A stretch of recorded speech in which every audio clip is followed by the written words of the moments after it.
Mereka pamernya tuh berlebihan soal jam tangan, soal mobil. Sedangkan lu punya hal yang sama tapi lu kayak kok harus segitunya sih? Nah menurut lu gimana sih tanggapan lu? Jadi kalau menurut gua semua itu kayak jam tangan, mobil itu cuma fasilitas. Jadi nggak usah harus yang kayak dibangga-banggain gitu.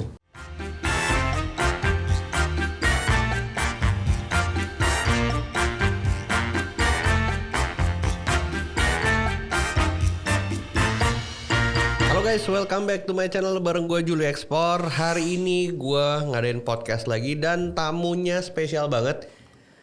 Ini adalah teman baik gue. Kita udah temenan berapa lama ya? 6 tahun ya. 2015 ya? 7 tahun ya? 7 tahun. Jadi nama teman gue ini Ivan Hendra Winata. Ivan Hendra Winata ya? Iya.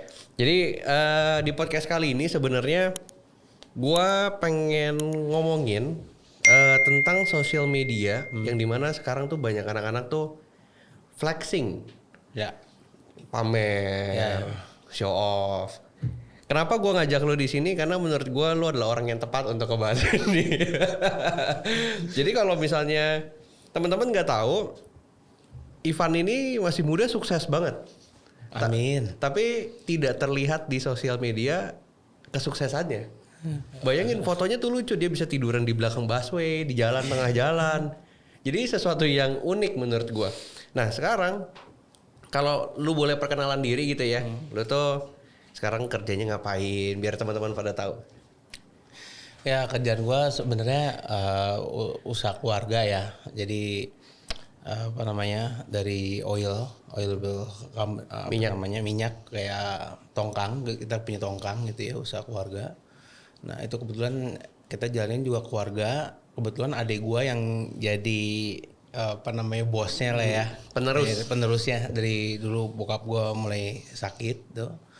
Jadi adik gua putuskan untuk nggak kuliah, dia terus continue lanjut sampai bisnis ini berkembang gitu kan.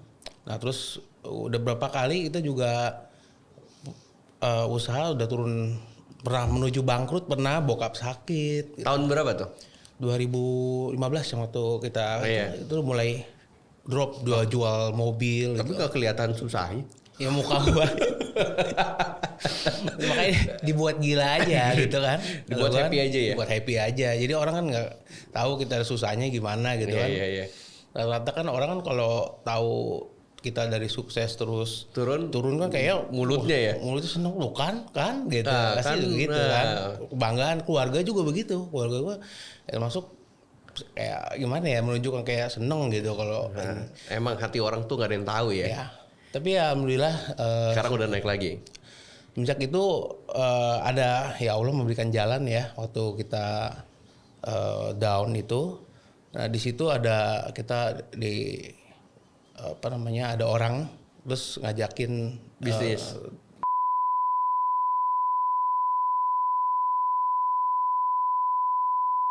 Kamu jangan bisnis bapak kamu aja, kamu coba bisnis yang lain gitu ya, pengadaan barang atau apa gitu. Udah kita coba, kita padahal awalnya nggak tahu tuh ya sampai di titik itu gitu. Sampai sekarang ini kita perluasan sampai ke perbaikan dan pengadaan suku cadang buat dari oil. Luar biasa. Jadi teman-teman kalau yang nggak tahu oil itu apa, sebenarnya Ivan ini punya bisnis pengisian bahan bakar kapal ya. Jasa angkut. Ya. Jadi bahan bakarnya ngambil dari BUMN, dari Pertamina, terus kita angkut pakai tongkang, terus ngisiin di tengah. Bilangnya laut, apa tuh kapal tanker ya? Bilangnya tongkang. Oke. Jadi sebenarnya tuh Ivan bisnisnya itu sampai akhirnya sekarang bisnisnya luas jadi ke pengadaan barang dan suku cadang. Oke, sekarang kalau ditanya seberapa sukses tuh, sukses berat guys. Jadi bener-bener tuh gue ngeliat wah gila ini anak muda hebat. Memang adiknya juga luar biasa. Ya. Ivan adiknya juga bener-bener bisa ngelanjutin. Nah tapi gue pengen nanya Van, sebelum kita ngomong ke bahas flexing anak-anak muda zaman sekarang, pasti kan banyak banget orang sekarang tuh bilang kayak wah enak Ivan mah sukses karena privilege usaha bapaknya. Ya kan? Terus kalau misalnya lu digituin terus kayak wah semua kesuksesan lu yang hari ini terjadi tuh selalu diungkit-ungkit dengan kesuksesan bokap lu. Ya. Nah rasanya gimana sih? Ivan mah kaya sekarang karena bapaknya tahu kayak gitu-gitu. Gitu. Ya alhamdulillah ya gue lahir segala sesuatu udah ada. Tapi bokap nggak yang apa ya ngasih mau semuanya. Anaknya ngasih semuanya gitu. Jadi lu mesti bisa terjun sendiri. Gimana caranya? Itu juga adik gue pun waktu bokap gue sakit itu nggak ada sama sekali bokap tuh ngasih suksesi gitu ya dari mulai ini gue kenalin nih anak gue ini begini enggak. Itu adik gue memang gue akui gue punya adik tuh hebat gitu ya. Dia otodidak jalan sendiri memang udah punya talenta. Nah kemudian nggak semuanya juga kalau orang kaya itu udah pasti hidupnya bakal enak terus gitu kan. Nggak selalu mungkin orang tuanya ini kali support terus nggak selalu gitu ya. Jadi kayak 2015 gue mau collab gitu. Bisa aja gue bangkrut, gembel ya kan. Tapi kan di situ ada perjuangan. Emang awal-awalnya privilege gue lahir ada.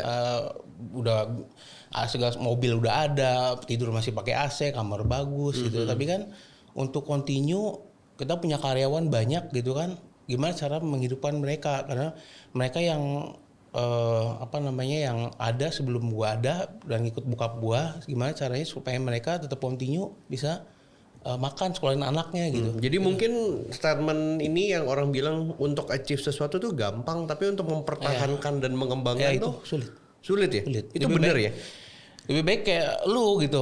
Kejar dapet gitu ya. Dari nol terus punya sesuatu ide lu jalanin dapat. Ini dapat mempertahankan terus nggak ada mengorbankan ada karyawan di situ. Kalau gua kan udah karyawan gitu kan mesti gua berdosa banget nih kalau mesti gajian gimana gitu. Gitu. Tapi semenjak penglihatan lu ya ketika perusahaan dipegang bokap kan bokap udah almarhum. Nah, sekarang dipegang sama lu sama adek lu. Nah, menurut perkembangannya gimana sih? Apakah lebih cepat lebih grow yang saat ini apa yang sebelumnya? Kalau sekarang ini gua nggak tahu juga ya itu ada jalan di situ ya. Mungkin doa dari para kayak guru ngaji gua gitu ya. Nggak tahu gua dapat jalan tuh kayaknya enak aja gitu. Tapi memang nerima sulitnya gitu. Sulitnya kita terima gitu. Cuma jalannya ini dimudahkan gitu. Iya, paham lah project belum terbayar semua gitu 1 tahun gitu-gitu ya. Tapi gue pengen nanya, maksudnya untuk lu yang punya hidup baik waktu lu lahir terus sampai lu besar, lu dapat hak-hak istimewa lah seperti itu. Nah udah gitu saat ini banyak anak-anak muda yang mereka tuh malah menonjolkan kesuksesannya, dipamer-pamerin. Ya kalau sukses ya udah sukses gitu loh. Tapi kan kita lihat banyak di sosial media ini berlebihan sekarang. Apa lu juga kadang-kadang sebel sendiri ya. Nah, menurut lu kenapa sih lu bisa sebel sama hal-hal seperti itu? Gimana ya? Karena sebel banyak loh masalahnya. Soalnya mungkin dia nggak ngajalanin sesuatu, dapat mungkin baru dikasih orang tuanya, bukan beli mobil gitu ya. Kalau punya sendiri sih nggak apa-apa. Tapi kalau mobil itu baru masih dipakai orang tua terus dipamerin gitu kan, ya kan kayak apa sih kayak OKB ini gitu kan. Ya mungkin kalau yang sekarang kelihatan kan yang memang yang lagi viral kan memang pamernya berlebihan. Tapi sebenarnya kan sebelum itu juga banyak orang-orang yang melakukan hal yang sama. Ya mungkin kita lihatlah influencer siapa atau teman-teman kita sendiri tuh mereka waduh gayanya tuh kalau udah pamer tuh selangit gitu ya. Nah tapi kalau lu sendiri yang memang kayak contoh lah misalnya mereka pamernya tuh berlebihan soal jam tangan, soal mobil.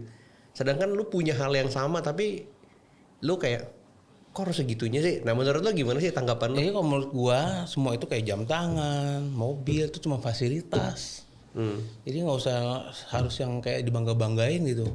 Gue bangga ketika gue bisa menghidupkan orang banyak, bisa sedekah. Makanya gue melihat orang itu bukan dari mobilnya, udah biasa. Dari orang yang sering bersedekah itu. Orang setiap bersedekah pasti udah kaya. Ini kaya banget. Coba lihat kayak Dato' Thohir yang punya Maybach, ya kan? Lihat ya, biasa aja. Cuma sedekahnya itu nyumbang itu mungkin hebat bener kayak Yusuf Hamka ya kan. Tapi sebenarnya ini yang bikin gue ya sebenarnya pribadi gue ya Van ya. kadang-kadang malu kalau misalnya gue harus melakukan hal yang sama seperti flexing. Malu gue sama lu sebenarnya.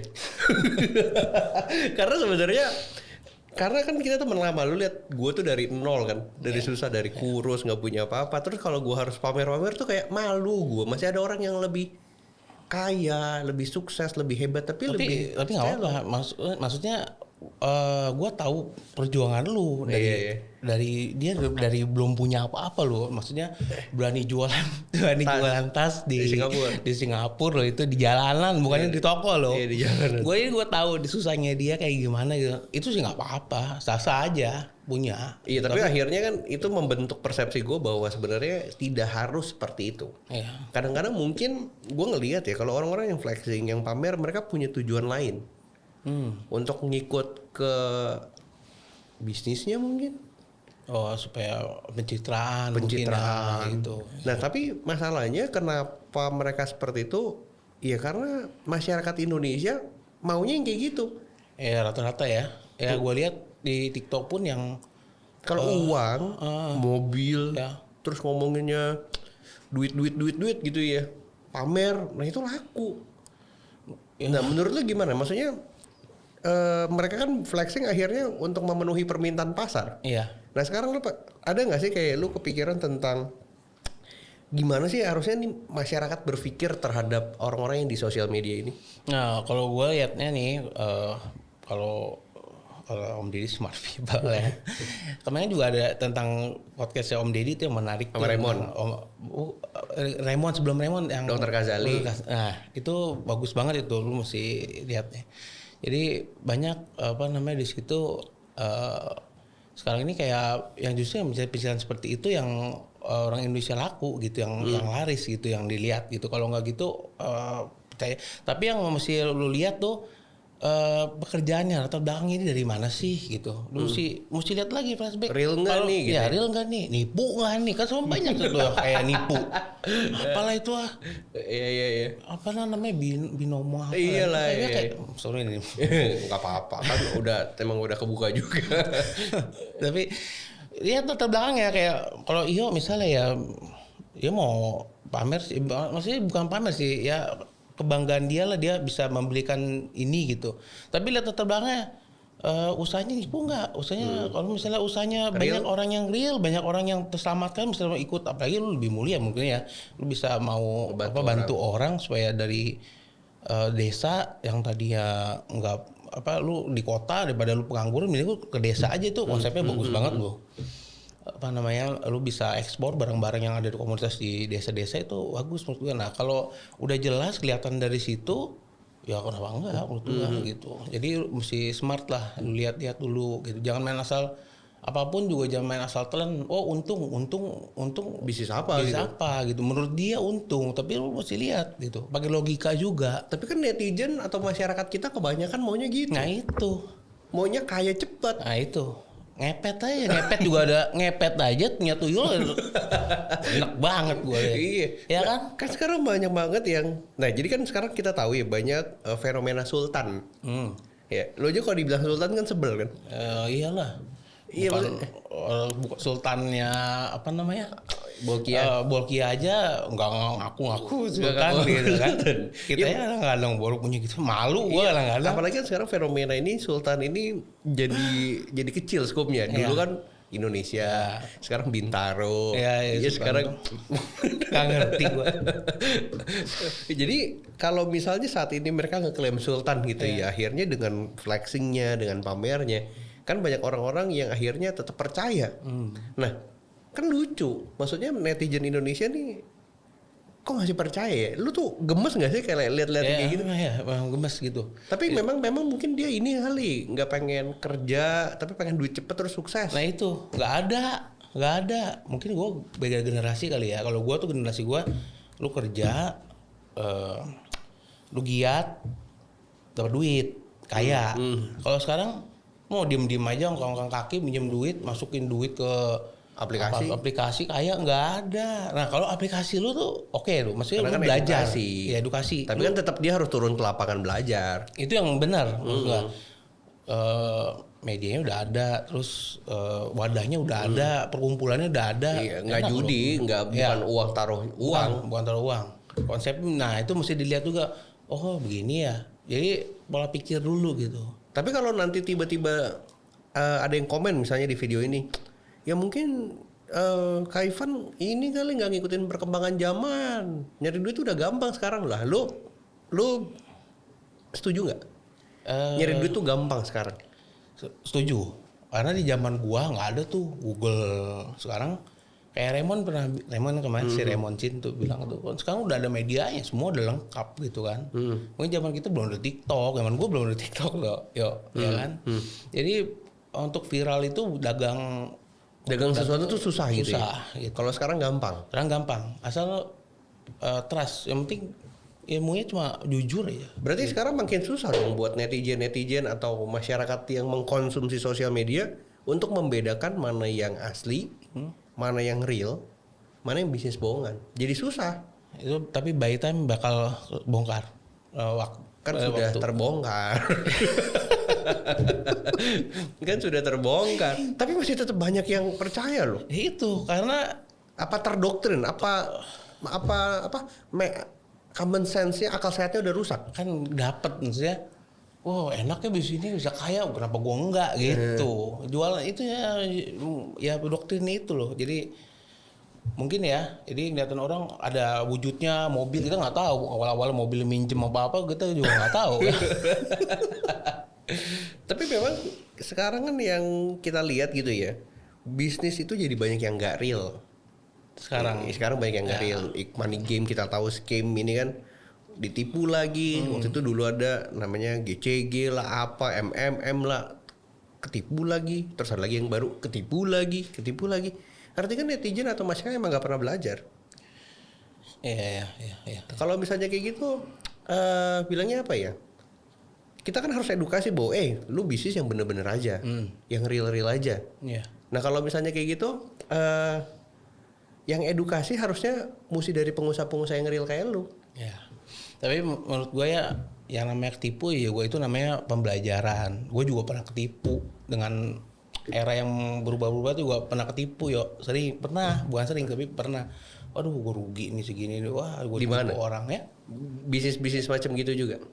Biasanya kayak gitu juga kayak oil misalnya, orang bayarnya dulu misalnya kayak adik gue pernah cerita itu bayarnya tonya ya kabur gitu, pernah. Itu juga pembelajaran kayak gitu, nggak mungkin. Jadi zaman berubah pasti ada masalah baru lah intinya. Masalah baru, jadi orang bisa belajar. Yang mau gue saranin yang mau bisnis online gitu ya jujur aja deh gitu. Bisnis yang benar-benar ya aja. Jujur ya kan. Ilmu gua mah ilmu Nabi lah ya. Kalau Nabi Muhammad dah kan orangnya jujur ya. Kalau bisa dilebihin gitu. Kalau gua kayak gitu. Itu nanti akan lu percaya deh. Pasti Tuhan tuh kasih jalan. Gua aja juga bingung sampai lu bingung kan? Gua dulu nggak ada lu bisa usaha apa tuh benerin tank gitu. Gua nggak kepikiran. Kalau nanya lu gimana sih? Nggak kepikiran gue bikin. Ya kan jalanin aja gitu. Dari dulu oil ya? Dari oil. Tapi gue pengen nanya nih, kita flashback sebentar. Tadi lu bilang di tahun 2015 bisnis sempat drop bahkan sampai mau bangkrut. Kenapa? Minyak dunia turun waktu itu. Harga minyak dunia turun. Terus lagi persaingan bisnis di oil juga ketat gitu kan. Terus ada dari suksesi bokap ke anak kurang, jadi bokap yang megang saat itu semuanya. Bokap saat itu megang 35 tahun bokap tuh megang, tapi anak nggak dikasih tahu gimana ini bisnis gimana gitu. Akhirnya ya karena adik gua yang awal udah terjun, jadi dia ngambil alih. Dia tahu gitu, begini, pernah bangkrutnya di sini, kita susahnya di sini, belajar. Akhirnya dikenalin, dari situ kita ada peristiwa, pasti setiap ada kesulitan pasti ada kemudahan Allah. Kalau di luar Tuhan udah ngasih janjikan itu ya. Ada kemudahan itu, dikasih jalan, suruh coba pengadaan barang gitu. Tahun 2015. Tahun 2016 ya. Kita coba bikin meja, kursi. Tahu, gitu kan, alat tulis kantor. Ya, tulis kantor gitu kan. Printer. Terus kerjanya selesai, mereka juga puas gitu ya. Terus gue ditantang kayak gini, ayo anak muda, masa cuma meja, kursi gitu kan. Ayo dong coba satelit, roket peluncur. Waduh, mana ini ya. Tapi alhamdulillah ya, ada aja jalannya. Ada aja jalannya. Jalannya tuh kakak gua kan udah lama tuh di pengadaan di Polri, jadi orang juga. Cuma dia udah paham tentang importir. Jadi dia bisa ngadain barang dari luar gitu ke Indonesia. Ya udah yang jujur aja lah, bisnis mah jujur aja. Kita bilang model sekian, kita masih untung sekian kayak begitu. Buka aja ya? Buka ya, kalau gua mah begitu. Tapi kan sekarang banyak bisnis yang mungkin mirip-mirip seperti itu tapi nggak jujur. Lambat laun pasti redup. Ada aja. Oh nggak redup ketangkep ya? Ya kalau ketangkep. Pasti. Gue yakin udah dari zaman dulu bokap gua yang nggak jujur, yang minyaknya nyampur lah, yang minyak subsidi lah. Dulu kan subsidi tuh minyak subsidi dijual harga internasional. Dulu kan gitu. Oh kaya dong. Kaya, nggak lama bangkrut. Udah sering kayak gitu. Kalau gua ngaruhnya santai aja, belum waktunya. Kayak kalau misalnya lu temen gua dari sini, kan lu udah pernah bilang ini bukan belum waktunya kita ya. Belum waktunya kita. Ini juga bukan bukan pertandingan kok. Gak usah balapan gitu kan. Ya. Si Iop punya Ferrari, gue belum punya Ferrari sampai sekarang. Tapi mobilnya baik lebih mahal. Karena dia nggak muat sama Ferrari. Coba kalau dia muat pasti dibeli tuh Ferrari. Tapi gue pengen nanya, kalau orang bilang privilege ini kan kesannya bahwa semuanya enak. Ya. Sekolah terbaik, rumah gede, ada kolam renang, mobil bagus. Nah, tapi mereka kadang-kadang nggak pengen tahu tentang didikan orang tua ke anak gitu. Nah sekarang gue pengen nanya nih, ya privilege apa yang lu punya hari ini gitu ya dari bokap. Tapi waktu itu bokap ngajarin lo apa sih waktu dari kecil? Segalak apa bokap orangnya seperti apa? Bokap suka bilang gini ya, kamu jangan pernah nipu orang, udah itu aja. Yang bener kalau punya rezeki, kamu ingat tuh orang tua, ibu itu namanya orang tua karena bokap nggak punya orang tua ya. Makanya gue sering bawel sama lu bilang nyokap lu karena orang tua itu adalah segalanya. Kalau dari orang tua aja lu udah begitu, udah deh nggak bakalan jalan-jalan yang lain terus buka, nggak bakal. Jadi orang tua itu kuncinya. Udah gitu kalau punya rezeki ya lu mending beli yang benar gitu daripada yang perempuan lu mabok terus mending belanja mobil ya. Mending belanja mobil. Punya duit nggak apa-apa. Kayak adek. Ya adek gua tuh mobil lagi gua udah nggak apa-apa, biarin aja. Daripada yang aneh-aneh. Nah, bokap gua pernah bilang kan biarpun sama nyokap gua nih istrinya bokap ya, mokap ya. Biar aja gue beli mobil gitu kan, daripada gue beli konde gue kawin lagi ya mau apa. Yang bener laki-laki udah dini jangan dilarang deh. Iya. Penting beli mobil, daripada dia kawin lagi habis. Yang penting mobil, jam, perhiasan ya udahlah itu kan hobinya kan. Ya. Tapi bokap tuh galak nggak sih? Sering galak. Ada bokap gua. Bokap lu mah ini ya apa kolektor senjata ya? Hobi bikin golok. Karena kan dari Banten ya. Bokap lu Banten. Makanya muka gua. Oke. Iya. Bokap tuh hobi seni lah, barang-barang bikin seni gitu. Terus lu segen nggak sih sama bokap? Dulu tuh ya, ada cerita menarik. Jadi gue lagi di Singapura nih. Lagi keliling lah, ya maksudnya jalan-jalan budget. Terus si Ivan telepon, di mana? Singapura. Pagi-pagi gue inget banget. Dia bilang, ya udah sore gue ke sana. Terus gue bilang, oh iya. Gue kira mah bohong, bener dia sore nyampe Singapura. Terus belanja, besok lari pagi. Terus udah gitu siangnya pulang. Waduh, gue bilang ini gila, gue baru punya temen nih hebat kayak gini nih ke Singapura cuma buat lari pagi. Tapi itu gue baru pertama kali loh nginep di hostel. Karena gue orangnya nggak peduli. Gue nggak peduli lihat image. Si Ivan pasti mau di hotel bintang mewah enggak. Iya. Awalnya pertama ini hostel berapa? 80.000 sehari. Pindah Mandarin aja. Enggak, di sini aja. Ya udah deh di sini aja. Akhirnya tapi malamnya belanjanya LV segala macam. Besok pagi lari pagi, terus kita minum teh di TWG ya. TWG Marina Bay. Ya, baru ngerasain. Gue tuh pertama kali gue ngerasain. Minum teh mahal. Gue kira tuh teh. Gue pesen kan pas gue nyampe, kok tehnya sparkling ya? Ada emasnya. Ternyata ini champagne. Masih satu lagi ada yang goldnya tuh. Iya ada goldnya. Gue bilang baru kali ini gue tuh minum teh mahal. Jadi bener-bener ya gue belajar dari lu sih sebenarnya jujur ya. Gue ke LV nemenin lu, gue kesana kesini nemenin lu. Itu bener-bener jadi motivasi gue. Jadi kalau ditanya dulu punya privilege nggak? Gue punya privilege. Temen gue baik. Ya lu ngajarin gue kesana kesini. Dulu gue nggak punya apa-apa. Tapi gara-gara itu ya gue jadi sekarang belanja LV terus. Iya. Koper aja gue belum punya, udah punya. Iya. Enggak, maksudnya dulu gue mikir kayak, wah gila, ini orang beli LV 30 juta, 40 juta, banyak banget buat mamanya, buat saudaranya. Sekarang gue ngalamin hal yang sama loh. Oh gini ya rasanya waktu itu ya Ivan ya, beliin orang, beli nyokap. Tapi ketika lu udah di posisi itu gimana? Biasa aja. Biasa aja. Cuman orang nggak percaya. Nah itu dia. Makanya kayak gua nih, kalau lihat tinggi langit kan langit nggak ada ujungnya ya kan. Makanya selalu lu lihat tuh ke bawah gitu ya. Kalau misalnya lu lihat, sini punya, lu lihat, lu udah di posisi mana? Oh tidur gua masih. Tapi orang nggak percaya Far masalahnya. Misalnya contoh nih, kita punya teman-teman ya yang lagi berjuang buat ngejar kesuksesan. Ya.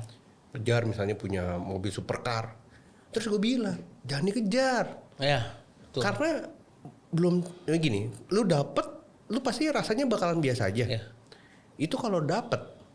Kalau enggak selamanya lu ngejar itu tapi lu mengabaikan yang lain. Jadi gue bilang udah santai aja, nggak usah dikejar. Terus dia bilang gini, lu enak ngomong gitu karena udah punya, yang belum punya gimana? Nah lu pengen ngomongnya gimana? Karena memang rasanya biasa aja kan. Biasa aja ketika lu udah punya mobil. Kayak lu udah punya nih, gue ngeliat biasa aja gue malah. Iya. Ya kan? Tapi emang gue gak muat juga naik. Lu belum naik yang satu lagi. Ngomong-ngomong jantungan gue naik itu gak bisa. Tapi akhirnya sekarang yang bikin lu bahagia apa? Memberi. Kita punya share. Apa memberi harus tunggu kaya apa gimana? Gak harus.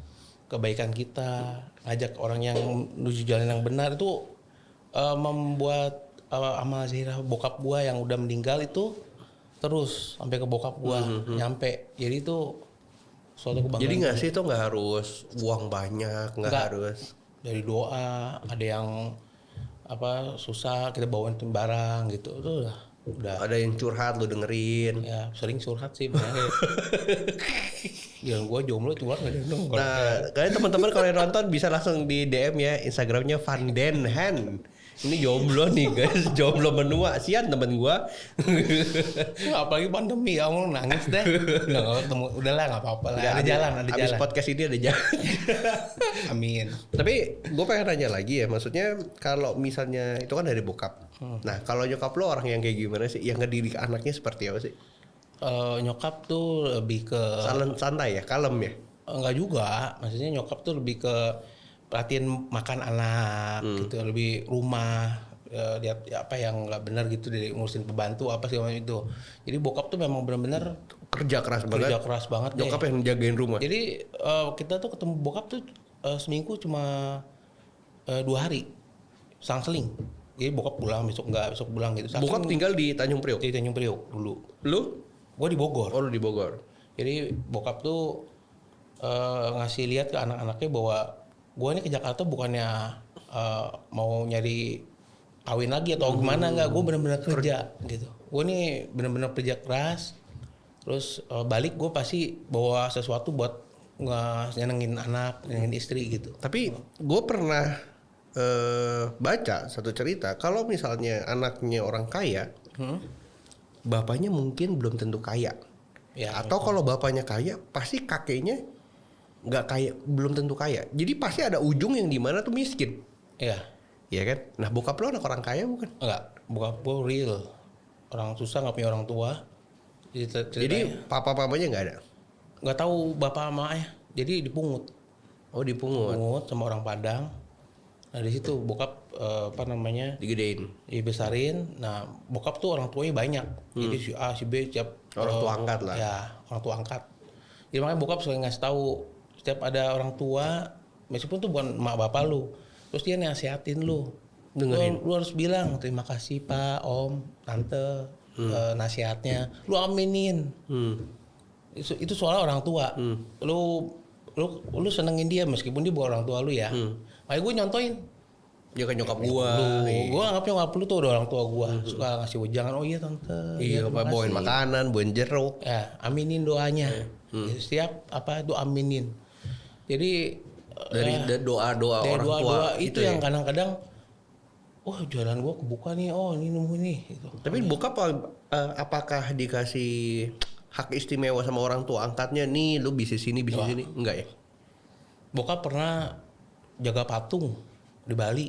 Patung apa? Jadi patung arca-arca itu. Jadi ini apa namanya? Jaga karyawan jaga patung gitu. Terus sama jadi kenek gunung kabel pernah. Terus katanya pernah jualan ini apa? Jualan minyak ya? Enggak. Minyak maksudnya oil yang gitu ya. Sebelum dia masuk oil. Ya, gulung kabel. Oh, gulung kabel. Oh, kabel di kapal. Enggak, kabel-kabel kayak roll-rollan yang buat di bawah itu yang di kapal. PLN. Oh, PLN. Iya, kabel itu. Cerita itu. Jadi bener-bener mungkin ini kali ya. Ini nyari jati diri lah gitu, istilah kayak lu. Semua jalanin kayak lu kan dulu kulit lah, terus rotan lah. Suatu titik, nemu nih gua di sini. Ya udah, bokap udah bilang, saya berarti di oil. Di oil aja nih. Jadi waktu itu jadi istilahnya juragan lah ya, kalau tahu dulu ya. Di Priuk, Amir Biki itu, almarhum Amir Biki itu temannya bokap.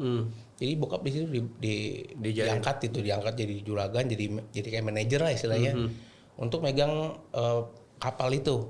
Nah suatu saat bokap dipercaya untuk jalanin sampai temu titik dia punya uang, kumpulin uang itu dia bisa beli kapal perusahaan itu sendiri. Itu perjuangan bokap. Sampai berapa banyak sih kapal lu sekarang? Sekarang alhamdulillah ini lagi bikin lagi, sebenarnya Kresna adik gua itu lagi bikin lagi 1, jadi total ada 4. Yang lama-lama udah dulu kan nggak bermesin tuh, sekarang SPOB bermesin. Jadi sekarang Pertamina mau semua tongkang-tongkang itu bermesin semua.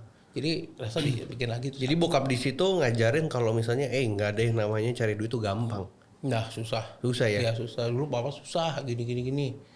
Cuma ya maksudnya lu bener meskipun ada pun lu nggak diajarin untuk pakai uang tuh, ngeluarin uang tuh gampang. Terus even gua sekolah, bokap waktu itu udah punya Mercy yang masterpiece, tahu kan yang itu yang sih. Gua tahu nggak sekolah naik apaan, gua naik carry. Apa nyokap gua bilang, makanya adik gua terpacu ya, kalau lu mau naik mobil itu lu beli sendiri, cari duit sendiri baru lu naik mobil sendiri. Makanya sampai sekarang didendam sama beli mobil. Jadi ada lu oke gue beli sekarang. Sama gue bisa beli udah terpenuhi gitu, karena dulunya kita nggak dikasih tuh. Jadi bokap punya lu nggak dikasih pakai ya? Jadi udah mesti belajar, ini barang gue. Kalau lu mau sesuatu yang lebih lu cari. Setahu gue bokap juga kolektor jam tangan ya? Bokap dulu kan Rolex ya. Jadi bokap tuh koleksinya Rolex. Anak gak boleh dikasih pakai? Mana nggak ada. Nggak ada. Kasih kalau dikasih ke anak kita setiap minggu tuh makan kayak di dulu Plaza Indonesia tuh cuma kecil kan, kita makan di restoran Jepang itu tuh. Enak ya. Nah, makanya ini kalau kamu mau enak kamu mesti cari sesuatu yang lebih, katanya.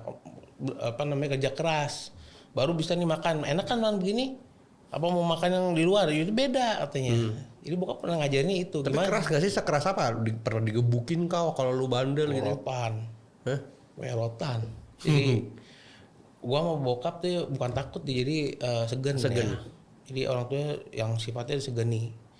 Tapi ya bokap pernah bilang sama kakak sepupu gua kan deket tuh, Eva itu deketnya sama bokap gua. Dia sempat bilang sih, Om nyesel pernah keras sama anak-anak gitu. kadang-kadang gimana ya, tapi udah kebawa dari kecil, jadi gua segan disiplin ya kan, bangun pagi, mana pernah gua. Ya waktu lu di Singapura lagi lari pagi sama gue bokap telepon. Ya itu. Mana lu? Di mana gue ya? Gue bilang buset, bapaknya telepon langsung panik dia. Kalau bapak gue telepon bodo amat juga. Karena mungkin ajarannya beda kali. Kalau bokap kan keras sampai anaknya jadi seger. Iya. Tapi mungkin itu yang ngebentuk lu sampai hari ini tuh jadi sopan sama orang. Ya itu mungkin. Nggak sombong. Terus udah gitu apa namanya? Udahlah hidup yang lurus-lurus aja. Ya. Yang humble nggak boleh. Ya, orang-orang kan kalau punya uang kan mau karena gue pernah ngeliat di satu konten TikTok anak kecil ya masih muda lah 20-an terus pamer-pamer kan buang-buang uang ke laut gitu ya. Terus mamanya ikutan. Itu sarap itu. Lo lihat kan tau kan? Ya. Terus yang pukul-pukul handphone pakai palu terus mamanya ikutan. Mungkin itu pengen viral kali. Jadi emaknya mungkin karena itu anaknya disayang mungkin ya, sayang banget sama anak, itu cara yang salah loh. Kadang-kadang kita terlalu sayang sama anak gini. Malah ngejerumusin si anak ke tempat yang nggak bener ya. Bener. Jadi kelihatannya diturutin itu sebenarnya cara yang salah. Jadi mereka mau hidup yang enaknya aja, itu cara yang salah. Terus kasih mobil ya kan, umur baru 17 tahun gitu, 17 biasanya dikasih mobil apa. Sebenarnya sih itu hak-haknya mereka ya. Cuman mungkin nggak usah terlalu di. Ya, gue nggak pernah kayak gitu. Cari sendiri ya.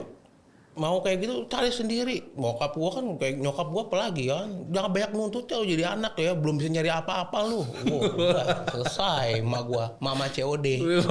Ya kan. Tapi akhirnya ya beda hasilnya. Maksudnya orang yang digituin pasti jauh lebih kuat dibanding yang dimanja kan. Karena kan nggak mungkin selamanya hidup sama orang tua. Iya. Tapi kalau misalnya boleh statement terakhir gitu ya. Lu ada nggak sih kayak sebuah clue buat teman-teman atau anak-anak muda yang sekarang tuh lagi nyari jati diri, gue mau sukses di mana, terus apa sih yang jadi kesukaan gue? Lu ada tipsnya nggak sih untuk orang tuh bisa nemuin itu? Buat nemuin jati diri, karena kan kadang-kadang lu tahu sekarang gue bisnisnya ini, bisnis gue ya di Pengadaan dan barang dan suku cadang misalnya. Ya udah gue udah di sini aja, gue fokus di sini.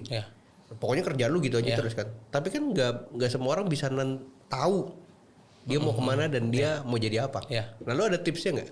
Ya, jadi apapun yang lu lagi jalanin, lu yang cita-citain, yang lu suka sama bidang itu, lu jalanin. Jadi pun misalnya ya kayak orang tua kan banyak nih ya kayak gini ya, sekolah, gue dulu termasuk sekolah, gue bukan di ekonomi loh, IB, dulu IB namanya. Gue dulu mau perhotelan, cuma gak dikasih sama bokap. Tapi lu jalanin aja dulu, maunya orang tua, lu turutin semuanya.